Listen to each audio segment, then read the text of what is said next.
Friends, स्वागत है हमारे यूट्यूब चैनल पे। आज हम लोग बिहार पुलिस कांस्टेबल घटना चक्र 2023 में देखने वाले हैं, प्रैक्टिस सेट नंबर 17। चलिए इसे स्टार्ट करते हैं। टोटल जो प्रैक्टिस सेट दिए गए या 25 दिए गए हैं, इसे जल्द ही समाप्त करके हम लोग प्रैक्टिस सेट को लगाने वाले हैं। चलिए इसे देखते हैं। 18/9/2016 में पूछे गए प्रश्न है। फर्स्ट नंबर क्वेश्चन दिया गया है, निम्नलिखित में से एक वाक्य में क्रिया भक्षण के अर्थ के प्रयुक्त हुई है। एक बार फिर से क्वेश्चन देखते हैं। निम्नलिखित में से एक वाक्य में क्रिया भक्षण करने के अर्थ में प्रयुक्त हुई है। यह वाक्य है भक्षण। इसका राइट आंसर हो जाएगा वह आम खाता है। भक्षण करना आई मीन खाना, तो वह आम खाता है, यह राइट आंसर हो जाएगा। वह आम खाता है वाक्य में क्रिया भक्षण करने के अर्थ में प्रयुक्त हुई है।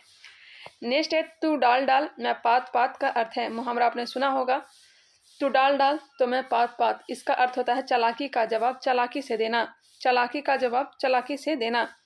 और भी दिया गया है, अंधा क्या चाहे दो आंखें। अंधा क्या चाहे दो आंखें, इच्छित बात हो जाना। अपनी करनी पार उतरनी। अपनी करनी पार उतरनी का अर्थ होता है अपने किए का फल। आंख का अंधा गांठ का पूरा। आंख का अंधा गांठ का पूरा, इसका अर्थ होगा मूर्ख किंतु धनी। मूर्ख किंतु धनी। नेक्स्ट है अपना उल्लू सीधा करना। मुहावरा का सही अर्थ क्या है। अपना उल्लू सीधा करना का अर्थ होता है अपना काम निकालना। अपना काम निकालना। और भी दिए गए हैं, नमक मिर्च लगना बढ़ा चढ़ाकर कहना। नमक मिर्च लगाना तो मतलब बढ़ा चढ़ाकर कहना। नाको चने चबाना तो परेशान करना। मैदान मारना आई मीन लड़ाई जीतना। नेक्स्ट क्वेश्चन है, संस्कृत के आकारांत शब्द होते हैं। संस्कृत के आकारांत शब्द क्या होते हैं। क्या होता है स्त्रीलिंग। स्त्रीलिंग ऑप्शन नंबर ए इसका राइट आंसर हो जाएगा। संस्कृत के आकारांत शब्द प्राय स्त्रीलिंग होते, जैसे रमा, बालिका, राधा इत्यादि।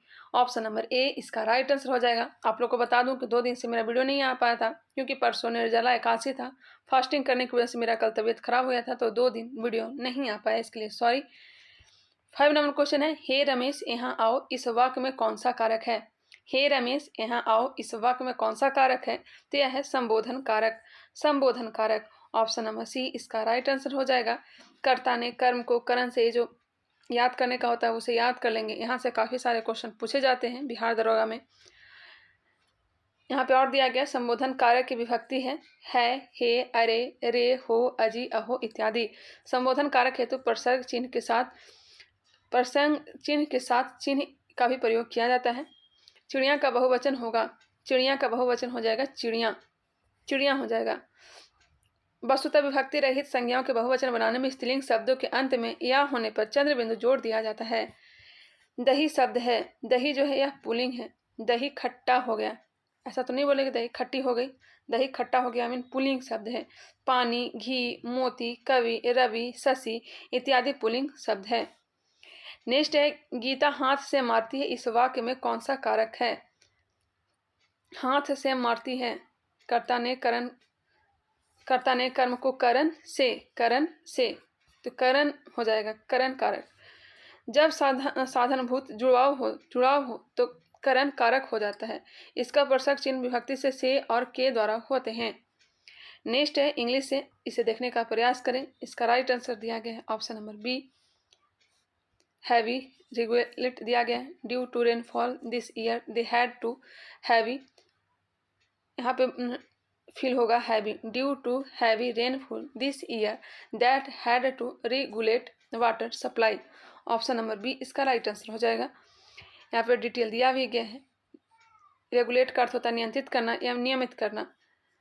नेक्स्ट क्वेश्चन देखते हैं, भी इंग्लिश से ही। Find the wrongly spelled word, इसका राइट आंसर हो जाएगा option number C. Next question है, देख लीजिए। An instrument for viewing objects at a distance, इसका राइट आंसर दिया गया ऑप्शन नंबर सी, टेलीस्कोप। दूर की वस्तुओं को लेंस की सहायता से अधिक बड़ा एवं निकट दिखाने वाली नली के आकार या यंत्र क्या कहलाता है। टेलीस्कोप कहलाता है। दूरबीन, टेलीस्कोप या दूरदर्शन यंत्र कहलाता है। अन्य शब्दों माइक्रोस्कोप का अर्थ होता है सूक्ष्मदर्शी। पेरिस्कोप का अर्थ होता है पेरिस्कोप और ये हो जाएगा बहुरूप दर्शक, कैलिडोस्कोप। नेक्स्ट क्वेश्चन है, इंग्लिश सही है। इसका राइट आंसर दिया गया ऑप्शन नंबर बी, पैरेबल दिया गया है। A story told to insulate a moral of spiritual truth, इसका राइट आंसर दिया गया है पैरेबल एक साधारण कहानी जिसका उपयोग नैतिक अथवा आध्यात्मिक सत्य को चित्रित करने के लिए किया जाता है पैरेबल कहलाता है। दृष्टांत या फिर नीति कथा कहलाती है। अन्य शब्दों का तात्पर्य क्रमशः दिया गया है। पैराडिगम का दिया गया प्रतिमान, निदर्शन, आदर्श। डिडैक्टिक का दिया गया शिक्षाप्रद, नीतिपरक। पैरागॉन का दिया गया है प्रमाण, अभियुक्ता मनुष्य या वस्तु। इंग्लिश आप लोग खुद से देखने का प्रयास करें। क्वेश्चन नंबर 30 का इंग्लिश आंसर दिया गया worked very hard my father strained every nerve to enable me to get settled in life. इसका राइट आंसर हो जाएगा वर्कड वेरी हार्ड। इसका डिटेल यहाँ पे दिया गया है। चलिए आगे बढ़ते हैं। Choose the one which express the right meaning of the given word. Veracity का हो जाएगा ट्रूथ, ऑप्शन नंबर बी। प्रवाची शब्द पूछा गया था। The opposite meaning of implicit is, opposite पूछा गया है। इसका राइट आंसर दिया गया है एक्सोनिरेट। नेक्स्ट है देश में छोटे किसानों को परिभाषित किया गया है वे किसान जिसके पास जोत क्षेत्र है।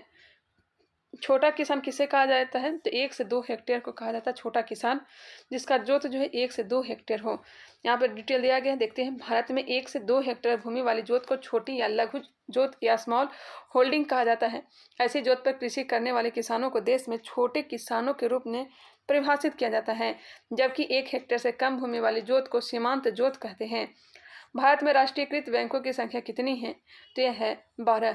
भारत में राष्ट्रीयकृत बैंकों की संख्या कितनी है 12 है।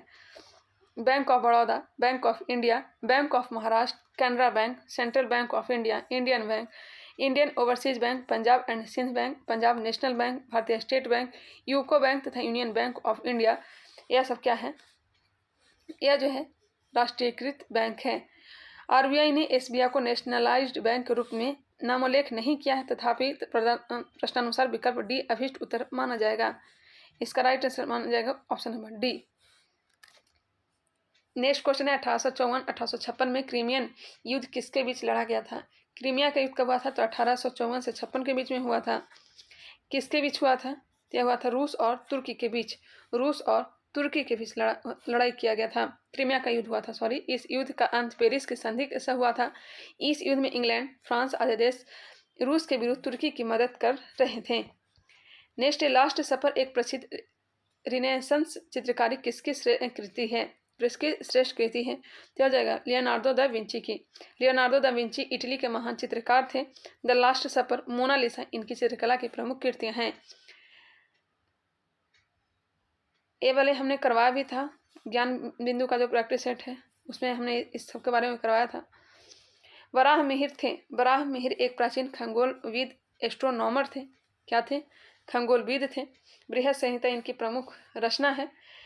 स्वयं अपने से बात करने वालों को कहते हैं, क्या कहते हैं तो स्वगतवासी कहते हैं। स्वगतवासी या आत्मभाषण अपने आप या स्वयं से बातचीत करना है। स्वागत भाषण में व्यक्ति मंच पर खुद से ही तेज भाषा में बात करता है। ब्रिभर्स घाटी बनती है तो यह बनती है दो भ्रंशों के बीच। विभ्रंश घाटी एक भूगर्भीय दरार है जो दो भ्रंशों के बीच निर्मित होती है। इसका सबसे अच्छा उदाहरण पूर्वी अफ्रीकी विभ्रंश घाटी है। भारत में नर्मदा, ताप्ती व दामोदर नदियाँ रिफ्ट घाटी से होकर ही बहती है। नेक्स्ट अफ्रीका में असवान डैम पर बनाई गई झील है।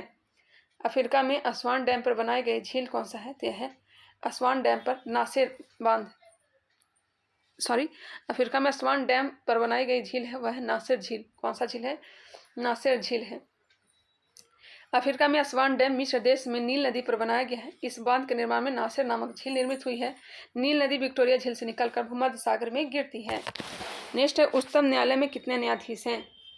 उच्चतम न्यायालय में कितने न्यायाधीश हैं तो 33 + 1 34 है। ऑप्शन नंबर डी इसका राइट आंसर हो जाएगा। क्वेश्चन नंबर देखते हैं 25। यहाँ पर डिटेल दिया गया है, इसे एक बार देख लेते हैं। वर्तमान में उच्चतम न्यायालय में मुख्य न्यायाधीश सहित अनुमान्य कुल 34 न्यायाधीश हैं। पीठासीन न्यायाधीशों की संख्या चाहे जो भी हो, परंतु मुख्य न्यायाधीश समेत कुल न्यायाधीशों की संख्या 34 से अधिक नहीं हो सकती। वर्ष 1950 में सर्वोच्च न्यायालय की स्थापना के समय इसके न्यायाधीश की कुल संख्या 8 थी, जिसे वर्ष 1956 में सर्वोच्च न्यायालय न्यायाधीशों की संख्या अधिनियम 1956 के माध्यम से 11, 1960 में 14, 1977 में 18, 1986 में 26 और 2009 में 31 और 2019 में कितना कर दिया गया है, 34 कर दिया गया है। इसे ध्यान रखेंगे। नेक्स्ट है बिंदुसार के शासन के दौरान अशांति कहाँ थी। बिंदुसार के समय मौर्य वंश की बात हो रही है तो यह हो जाएगा शांति। तक्षशिला यहाँ दबाने के लिए अशोक को भेजा था।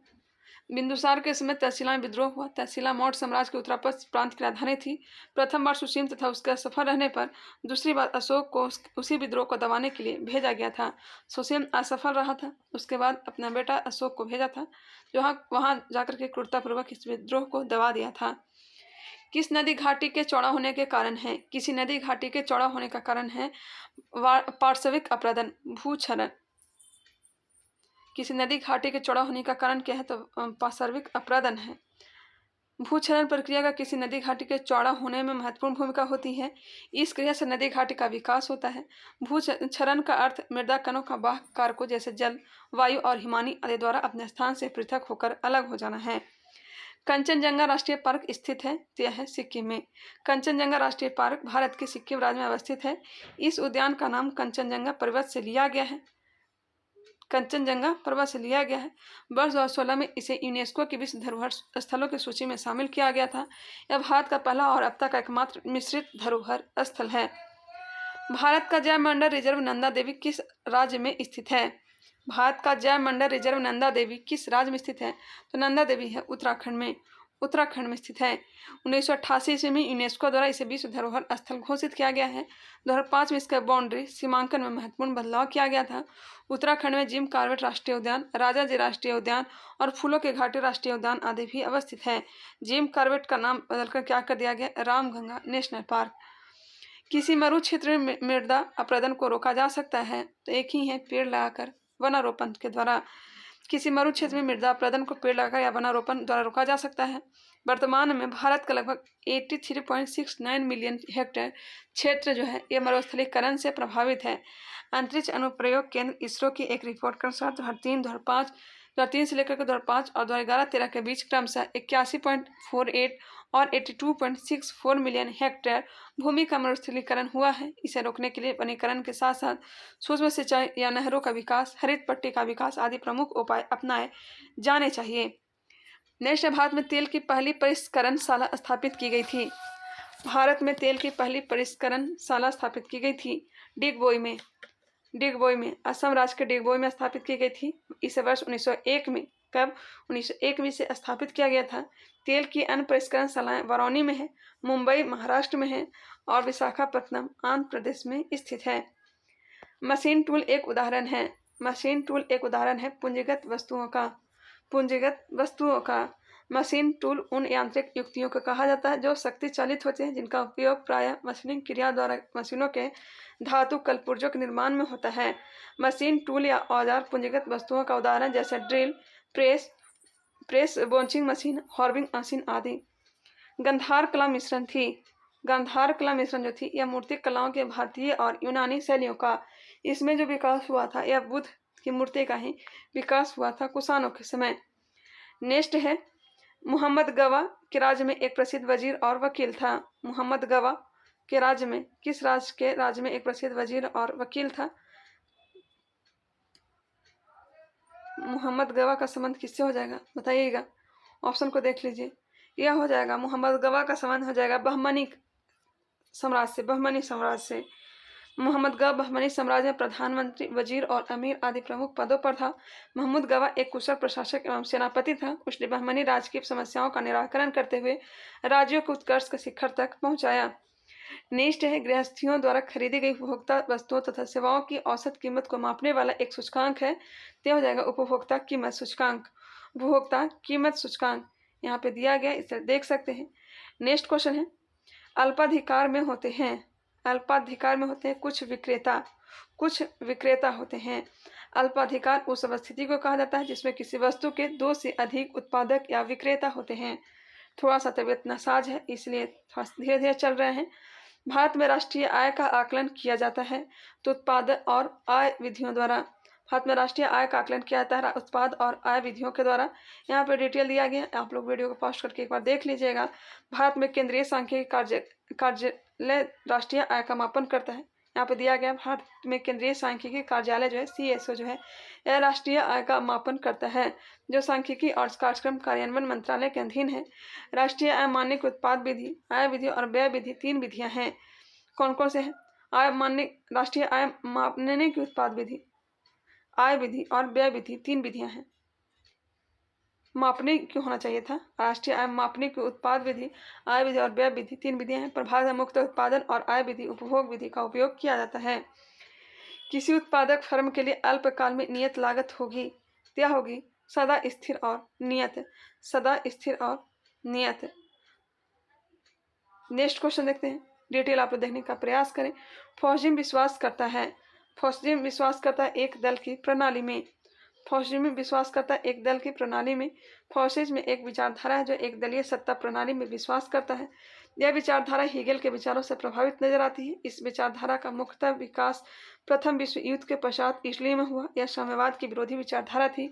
इटली का तानाशाह मुसोलिनी इस विचारधारा का प्रबल समर्थक था। फॉसिज्म का प्रबल समर्थक कौन था? तो यह था मुसोलिनी। नियम से कौन सा आयोग संवैधानिक निकाय नहीं है? संवैधानिक निकाय जिसका चर्चा अनुच्छेद में नहीं है, कर्मचारी चयन आयोग संवैधानिक निकाय नहीं, जबकि संघ लोक सेवा आयोग, चुनाव आयोग और वित्त आयोग है। संघ लोक सेवा आयोग का चर्चा किसमें मिलता है? अनुच्छेद 315 में मिलता है। वित्त आयोग की चर्चा 280 में और चुनाव आयोग की चर्चा मिलता है 324 में। भारत में पुर्तगालियों का पहला गवर्नर कौन था? तो यह था डी अल्मीडा, जिसने ब्लू वाटर पॉलिसी को अपनाया था। 1505 से 1509 ईस्वी में आया था। जो कि भारत में आने वाला प्रथम पुर्तगाली कौन था? वास्को डी गामा था, जो कालीकट के समुद्र तट पर उतरा था, जिसका वहां के शासक जो थे जमोरिन, उन्होंने स्वागत किया था। 1509 ईस्वी में पुर्तगाली वायसराय नियुक्त हुआ था अल्बुकर्क। 1509 में पुर्तगाली वायसराय कौन नियुक्त हुआ था? अल्बुकर्क नियुक्त हुआ था। विलियम बेकेट द्वारा निम्न से किस सुधार उपाय को लागू नहीं किया गया था? क्या हो जाएगा? दास्ता का अंत, जबकि ठगों का दमन 1830 में, सती प्रथा का अंत 1829 में, धर्म में परिवर्तन के कारण असमर्थताओं को दूर करना। नेक्स्ट क्वेश्चन है, अमेरिका के स्वतंत्रता युद्ध के दौरान ब्रिटेन के विरुद्ध लड़ने के लिए थॉमस पेन के किस काम को उपनिवेशी लोगों को प्रेरित किया था? अमेरिका के स्वतंत्रता युद्ध के दौरान ब्रिटेन के विरुद्ध लड़ने के लिए थॉमस पेन के किस काम ने उपनिवेशी लोगों को प्रेरित किया था? ऑप्शन को देख ले। इसका राइट आंसर हो जाएगा सामान्य बुद्धि, समान बुद्धि, ऑप्शन नंबर डी। इसे आप लोग देखने का प्रयास करें। कौन सी वृक्ष जाति पर्णपाती वनस्पति से संबंधित नहीं है? कौन सी वृक्ष जाति पर्णपाती वनस्पति से संबंधित नहीं है? यह देवदार नहीं है, जबकि चंदन, काठ, सागौन, साल ये सब संबंधित है। ऑप्शन नंबर बी इसका राइट आंसर हो जाएगा। उष्णकटिबंधीय आर्द्र पर्णपाती वनस्पति में पाए जाने वाले प्रमुख वृक्ष साल, सागवान, शीशम, चंदन, सहतूत, महुआ आदि हैं। पृष्ठगत विकार में देवदार पर्णपाती वनस्पति न होकर पर्वतीय क्षेत्र के शीतोष्ण शंकुधारी वनस्पति है। तटीय मैदानों और उत्तर भारत के मैदानों में उत्कृष्ट मृदा है, तो यह हो जाएगा जलोढ़ मृदा। तटीय मैदानों और उत्तर भारत के मैदानों में कौन सा मृदा है? तो यह है जलोढ़ मृदा। इसे दोमट या कछारी मृदा भी कहा जाता है। इसका सबसे अधिक विस्तार उत्तर भारत के मैदानी क्षेत्र, नदियों के दोआब में है और पूर्व के तटीय मैदान में है। इसे सबसे उत्कृष्ट मृदा माना जाता है। प्रचुर मात्रा में भूमिगत जल वाली और जल का खुला प्रवाह होने देने वाली चट्टानें कहलाती है। प्रचुर मात्रा में भूमिगत जल वाली और जल का खुला प्रवाह होने देने वाली चट्टान कहलाती है। यह जलभर कहलाती है, जलभर या फिर जलभृत कहलाती है। नेक्स्ट है, परामर्शदायी अधिकार क्षेत्र के अंतर्गत उच्चतम न्यायालय किसी विधि के प्रश्न या जनता के लिए विशेष महत्व के तथ्य पर परामर्श देता है तो जो उसे भेजा जाए। फिर से क्वेश्चन देखते हैं। परामर्शदायी अधिकार क्षेत्र के अंतर्गत उच्चतम न्यायालय किसी विधि के प्रश्न या जनता के लिए विशेष महत्व के तथ्य पर परामर्श देता है जो उसे भेजा जाए राष्ट्रपति के द्वारा। अनुच्छेद 143 में उच्चतम न्यायालय से परामर्श करने के राष्ट्रपति की शक्ति का वर्णन है। इसके अंतर्गत यदि राष्ट्रपति विधि या तथ्य से जुड़े सार्वजनिक महत्व के विषय पर किसी समय उच्चतम न्यायालय से परामर्श प्राप्त करना चाहता है तो राष्ट्रपति उच्चतम न्यायालय से परामर्श मांग सकता है। यह उच्चतम न्यायालय का परामर्श क्षेत्राधिकार भी है। धन विधेयक पारित करने के लिए राज्यसभा को कितना समय दिया जाता है? यह दिया जाता है 14 दिन को। 110 में इसकी चर्चा किया गया। धन विधेयक को परिभाषित किया गया अनुच्छेद 110 में। धन विधेयक जो है लोकसभा में ही पारित होता है। नेक्स्ट क्वेश्चन है, राष्ट्रपति के चुनाव के लिए निर्वाचक मंडल में होते हैं। तो राष्ट्रपति के चुनाव में संसद के दोनों सदनों और विधानसभा के निर्वाचित सदस्य होते हैं, न कि मनोनीत सदस्य होते हैं। ध्यान रखेंगे, अनुच्छेद 54 के अनुसार राष्ट्रपति के निर्वाचन से संबंधित है। राष्ट्रपति का जो निर्वाचन है अनुच्छेद 54 में है। राष्ट्रपति का निर्वाचन जनता प्रत्यक्ष रूप से नहीं करती, बल्कि यह एक अप्रत्यक्ष है, बल्कि एक निर्वाचक मंडल के सदस्यों द्वारा उसका निर्वाचन किया जाता है। इसमें निम्न लोग शामिल होते हैं, जैसे संसद के दोनों सदनों के निर्वाचित सदस्य, राज्य विधानसभाओं के निर्वाचित सदस्य होते हैं, और केंद्र शासित प्रदेश दिल्ली और पुडुचेरी विधानसभाओं के निर्वाचित सदस्य शामिल होते हैं। विधान परिषद के सदस्य शामिल नहीं होते हैं। निम्न में से कौन सा दिन किसी विख्यात भारतीयों के जन्म दिवस का समकालिक नहीं है? तो बाल दिवस 14 नवंबर, गांधी जयंती 2 अक्टूबर, शिक्षक दिवस 5 सितंबर, जबकि राष्ट्रीय विज्ञान दिवस ये किसी भी विख्यात भारतीय के जन्म दिवस का समकालिक नहीं है। यहाँ पे दिया गया है राष्ट्रीय विज्ञान दिवस जो मनाया जाता है 28 फरवरी को, जो नोबेल पुरस्कार विजेता और भौतिक विज्ञानी CV रमन द्वारा रमन प्रभाव की खोज के उपलक्ष्य में मनाया जाता है। जबकि बाल दिवस, गांधी जयंती और शिक्षक दिवस क्रमशः जवाहरलाल नेहरू, महात्मा गांधी और सर्वपल्ली राधाकृष्णन की जयंती के उपलक्ष्य में मनाया जाता है। दक्षिण अफ्रीका की मुद्रा कौन सी है? दक्षिण अफ्रीका का मुद्रा है रैंड। क्या है? रैंड है। Option number B. Next question देखते हैं। यहाँ पर दिया गया है दक्षिण अफ्रीका का किम्बरले विश्व भर में हीरा उत्पाद के लिए विश्व प्रसिद्ध है। इसके जोहान्सबर्ग शहर को सिटी ऑफ गोल्ड कहा जाता है। जोहान्सबर्ग शहर को क्या कहा जाता है? सिटी ऑफ गोल्ड कहा जाता है। दक्षिण अफ्रीका की मुद्रा का नाम है रैंड। भारत में 14 प्रमुख बैंकों का राष्ट्रीयकरण किस वर्ष में किया गया था? 14 प्रमुख बैंकों का राष्ट्रीयकरण किया गया था। 6 बैंकों का किया गया था 1980 में, जबकि 14 बैंकों का 1969 ईस्वी में किया गया था, और 6 बैंकों का राष्ट्रीयकरण किया गया था 1980 में। नेक्स्ट क्वेश्चन है, 1 रुपये के नोट किसके द्वारा जारी किए जाते हैं? तो ये भारत सरकार के द्वारा जारी किए जाते हैं। भारत सरकार के वित्त मंत्रालय द्वारा जारी किया जाता है। 1 रुपये के नोट पर वित्त सचिव के हस्ताक्षर होते हैं। भारतीय रिजर्व बैंक को 1 रुपये के नोट के छाप छोड़कर भारत के बाकी यहाँ पे एक बार गौर करिएगा, भारतीय रिजर्व बैंक के 1 रुपये के नोट के छोड़कर 1 रुपये के नोट को, यहाँ पे को होना चाहिए था इसलिए गड़बड़ हो रही है। 1 रुपये के नोट को छोड़कर भारत के बाकी सभी मूल्य वर्ग के करेंसी को नोटों का निर्गमन करने का अधिकार प्राप्त है। शताब्दी एक्सप्रेस गाड़ी का नाम किसकी शतवार्षिकी को संबोधित करता है? शताब्दी एक्सप्रेस यह हो जाएगा जवाहरलाल नेहरू। पहली शताब्दी एक्सप्रेस वर्ष 1988 में तत्कालीन रेल मंत्री माधवराव सिंधिया द्वारा पंडित जवाहरलाल नेहरू के जन्म शताब्दी समारोह के उपलक्ष्य में चलाई गई थी। इस तरह शताब्दी एक्सप्रेस गाड़ी या ट्रेन का नाम जवाहरलाल नेहरू के शतवार्षिकी को संबोधित करता है। इनमें से कौन सी रबी फसल नहीं है? रबी फसल चावल नहीं है। चावल जो है खरीफ में आता है, चना, गेहूँ, राई, सरसों, ये सब क्या आता है? तो यह सब आता है रबी फसल में। नेक्स्ट है, कोलकाता और दिल्ली किसके द्वारा जुड़े हुए हैं? कोलकाता और दिल्ली किसके द्वारा जुड़े गए हैं? इसका आंसर यहाँ पर नहीं दिया गया है। यहाँ पे देखते हैं, प्रश्नकाल में कोलकाता और दिल्ली जो है यह NH2 द्वारा जुड़े हुए थे। वर्तमान में इस राजमार्ग का नाम NH19 हो गया है। NH2 से जुड़ा हुआ था, लेकिन अब वर्तमान में इसका नाम क्या हो गया है? क्या हो गया है? 19 हो गया है। भारत का सबसे सूखा भाग है पश्चिमी राजस्थान। पश्चिमी राजस्थान या पश्चिमी राजस्थान के थार मरुस्थल का एक भाग है। इस भाग में वर्षा बहुत कम होती है। मुंबई हाई किससे संबंधित है? तो हो जाएगा पेट्रोलियम से। यह मुंबई तट से लगभग 176 किलोमीटर दूर स्थित है। इसकी खोज भारत रूस की संयुक्त टीम ने की थी। यहाँ पर सबसे पहला तेल कुआं वर्ष 1974 में खोदा गया था। भारत ने दार्शनिक मुद्रा प्रणाली किस वर्ष शुरू की गई थी? दार्शनिक मुद्रा प्रणाली शुरू की गई थी कब? 1957 में। निम्न से किस वस्तु का केवल विनिमय मूल्य है? किस वस्तु का केवल विनिमय मूल्य है? तो यह हो जाएगा हीरा, क्योंकि इसकी आपूर्ति बहुत ही कम होती है और इसका सीमांत तुष्टि गुण बहुत ज़्यादा होता है।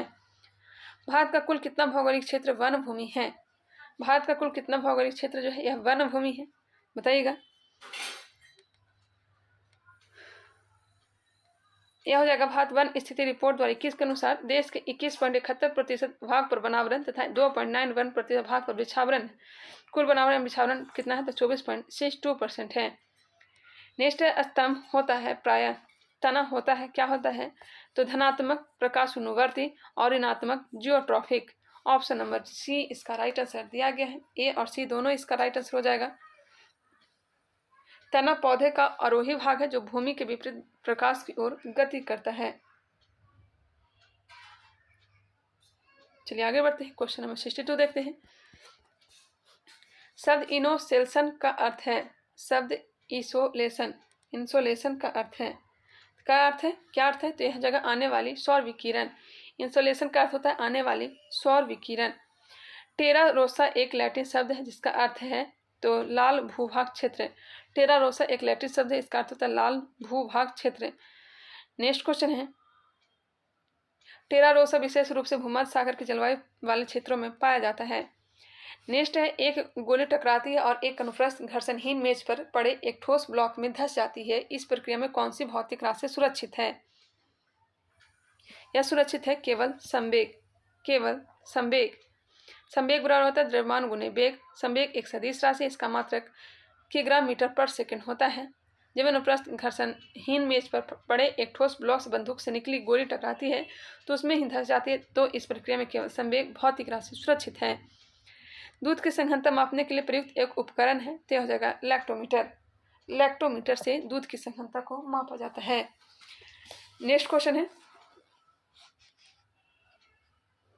एक पहाड़ी पर चढ़ते हुए वाहन का ड्राइवर गियर का अनुपात रखता है 1 के बराबर या उससे अधिक। क्वेश्चन नंबर 67,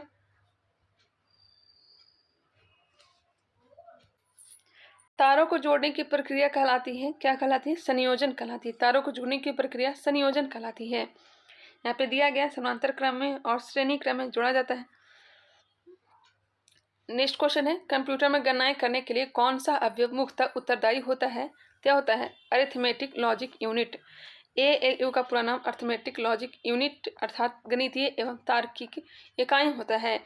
ALU CPU का वह महत्वपूर्ण हिस्सा है जो प्रोसेसिंग के दौरान निर्देशों का वास्तविक क्रियान्वयन होता है। इसका प्रयोग अंक गणितीय एवं तार्किक गणना करने के लिए किया जाता है। MCB जो लघु पथन के मामले में विद्युत की पूर्ति को काट देता है, यह काम करता है तो धारा के चुंबकीय प्रभाव पर काम करता है। जब किसी चालक में विद्युत धारा प्रवाहित की जाती है तब चालक के चारों ओर चुंबकीय क्षेत्र उत्पन्न होता जाता है, इसे विद्युत धारा का चुंबकीय प्रभाव कहते हैं। MCB जो लघु पथन के मामले में विद्युत की पूर्ति को काट देता है तो वह धारा के चुंबकीय प्रभाव पर कार्य करता है। MCB को मिनिएचर सर्किट ब्रेकर कहते हैं। क्या कहते हैं? मिनिएचर सर्किट ब्रेकर कहते हैं। स्थिर गति के साथ वृत्ताकार पथ में चल रही वस्तु का होता है। स्थिर गति के साथ वृत्ताकार पथ में चल रही वस्तु का क्या होगा, बताइएगा। इसका ऑप्शन क्या दिया गया है? ऑप्शन नंबर A दिया गया है, चर त्वरण। स्थिर गति के साथ वृत्ताकार पथ में चल रही वस्तु का होता है चर त्वरण। Option number A। Question number 71 देखते हैं। अब इसका डिटेल दिया गया है, चलिए आगे बढ़ते हैं, देख लीजिएगा आप लोग। अंतरण दर काम की वह मात्रा है जो तंत्र प्रति एकक समय में कर सकता है। अंतरण दर काम की वह मात्रा है जो तंत्र प्रति एकक समय में कर सकता है। ऑप्शन नंबर D इसका राइट आंसर हो जाएगा। एक अंतरण दर आमतौर पर बीट्स प्रति सेकंड या बाइट्स पर सेकंड में मापी जाती है। एक अंतरण दर आमतौर पर बीट्स प्रति सेकंड या बाइट्स पर सेकंड में मापी जाती है। उच्च अंतरण दरों को मेगाबाइट्स प्रति सेकंड और गीगाबाइट्स पर सेकंड के रूप में मापा जाता है। सहसंयोजक बंध का एक उदाहरण है। सहसंयोजक बंध का एक उदाहरण हो जाएगा कार्बन टेट्राक्लोराइड। रासायनिक बंधन मुख्यतः 3 प्रकार के होते हैं, वैद्युत संयोजक बंधन या आयनिक बंधन, सहसंयोजक बंधन, उप सहसंयोजक बंधन। सहसंयोजक बंधन उसे कहते हैं जो 2 परमाणुओं के बीच इलेक्ट्रॉनिक साझेदारी के फलस्वरूप रासायनिक बंधन बनाता है। सहसंयोजक उदाहरण है carbon dioxide, carbon tetrachloride, hydrogen sulphide और सल्फर डाइऑक्साइड। सभी अम्लों का साझा तत्व है, यह हो जाएगा हाइड्रोजन। अम्ल वह पदार्थ है जो जल में घुलकर हाइड्रोजन आयन देते हैं, H+ देता है। इसका pH मान होता है 7 से कम होता है। नेक्स्ट है, टिकिया या कैप्सूल वाली दवाएं की शीशियों में सिलिका जेल का एक छोटा पाउच रखा जाता है नमी को सोखने के लिए। Option number D। नेक्स्ट है, यहाँ पर डिटेल दिया गया है, देखना चाहे तो देख सकते हैं। एल्युमिनियम ऑक्साइड होते हैं। एल्युमिनियम ऑक्साइड होता है उभयधर्मी ऑक्साइड। नेक्स्ट क्वेश्चन है, एल्युमिनियम ऑक्साइड एक रासायनिक यौगिक है जो एल्युमिनियम ऑक्सीजन से मिलकर बनती है। इसका रासायनिक सूत्र Al2O3 होता है। एल्युमिनियम ऑक्साइड एक उभयधर्मी ऑक्साइड है। उभयधर्मी ऑक्साइड एक जटिल रासायनिक पदार्थ है जो ऑक्साइड भी है, जो कि अम्ल के साथ रासायनिक अभिक्रिया और बेस के साथ नमक का निर्माण करता है। कौन सा कथन है जो गलत दिया गया है? तो पित्त का स्राव यकृत द्वारा होता है, बिल्कुल। अमासी रस में हाइड्रोक्लोरिक होता है। पीत रस क्षारीय होते हैं, सही दिए गए हैं। रक्त अम्लीय होता है या गलत दिया गया है, रक्त जो होता है क्षारीय होता है।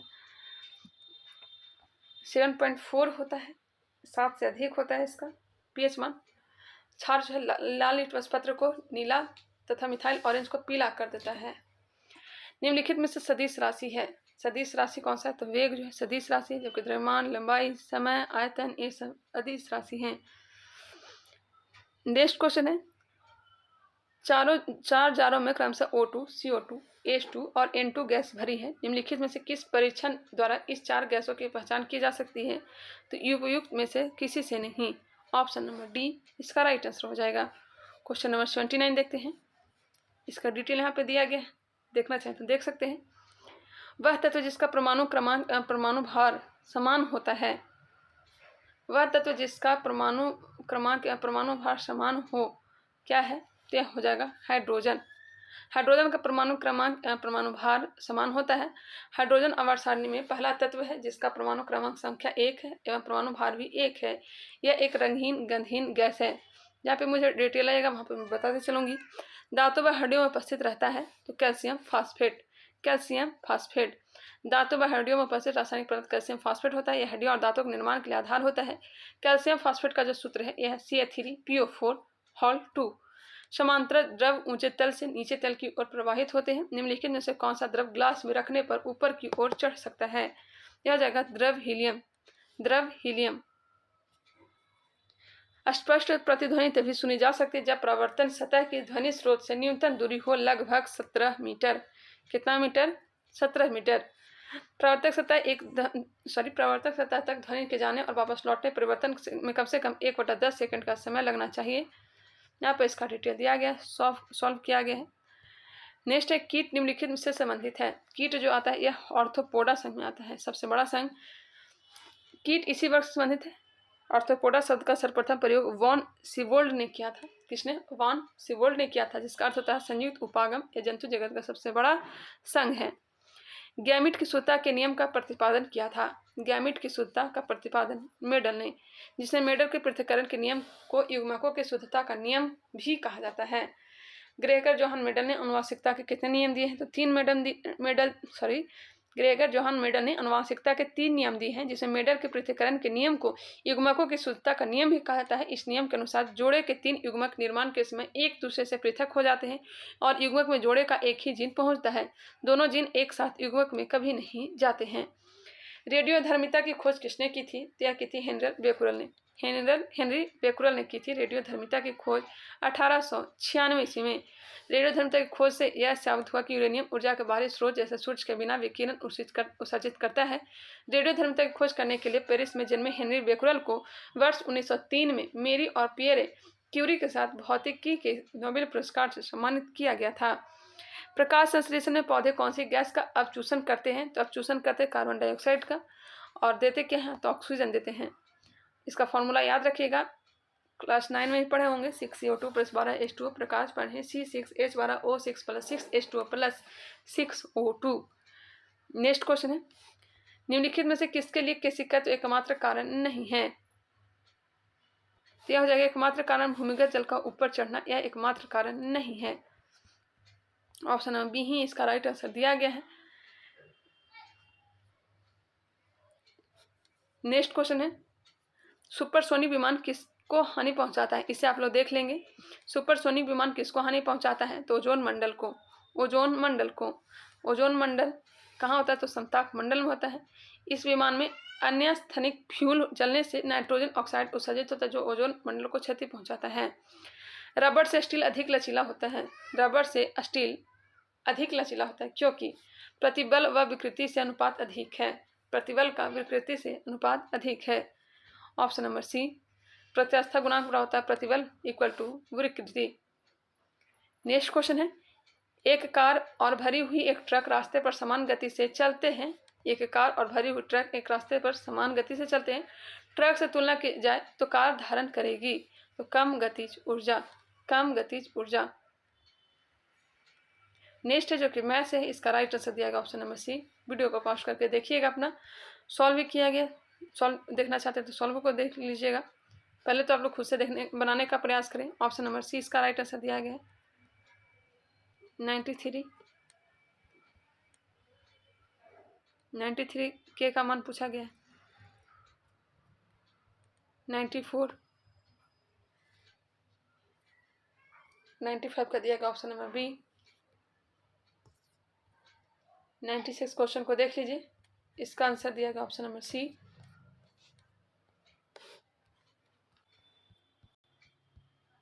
97 का दिया गया ऑप्शन नंबर सी। क्वेश्चन को दिखा दे रही हूँ कहाँ से पूछा जाता है, वो अपना आगे तैयारी क्या करिएगा। 98 का दिया गया ऑप्शन नंबर डी और 99 का हो जाएगा ऑप्शन नंबर ए। और लास्ट क्वेश्चन है क्वेश्चन नंबर 100, इसका आंसर दिया गया ऑप्शन नंबर बी।